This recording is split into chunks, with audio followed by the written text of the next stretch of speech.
যা সমাজ নিয়ে কাজ করি, সমাজ সুধারক, সমাজ সংস্কারক, প্রত্যেকটি অংশের ব্যক্তিদের একটা গুরুত্বপূর্ণ ভূমিকা বা পাঠ থাকে।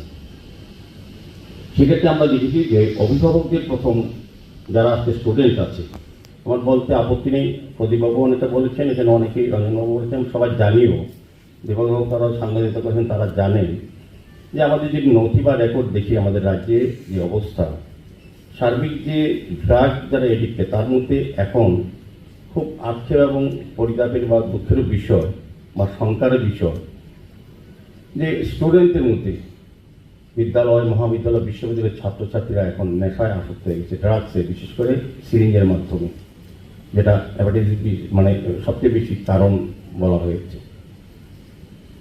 ড্রাগস নিচ্ছে এবং এই ড্রাগস থেকে আস্তে আস্তে HIV আক্রান্ত হচ্ছে, এইডস হয়ে যাচ্ছে। প্রতি দুজন স্টুডেন্ট পাওয়া যায় এখন চিকিৎসা করলে পরে। ডাক্তারবাবুরা জানেন, বলা হয় না, আমরা বলি না, আতঙ্কে থাকবেন, কিন্তু বলা উচিত, কারণ তারাই আমাদের আগামী প্রজন্ম, আমাদের দেশ রাষ্ট্র পরিচালনা অংশগ্রহণ করবে স্টুডেন্টরা। এই রাজ্যের মানুষকে স্বাস্থ্য পরিষেবা করবে এই নার্সিং স্টুডেন্টরা। কাজে তাদেরকে সুরক্ষিত রাখার কাজ হচ্ছে সচেতন করা, আগে থেকে সতর্ক করা।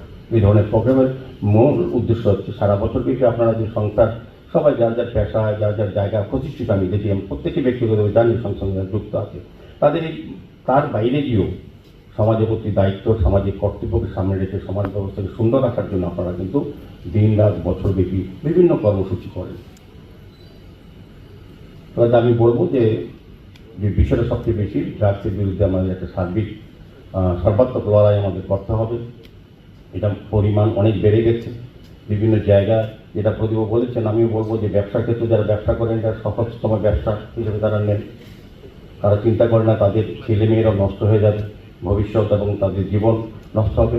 একজন শুধু ড্রাগস দ্বারা এডিক্টেড হয়, শুধু তার সে নিজে শুধু নষ্ট হয় না, তার পরিবার সামাজিকভাবে ক্ষতিগ্রস্ত হয়।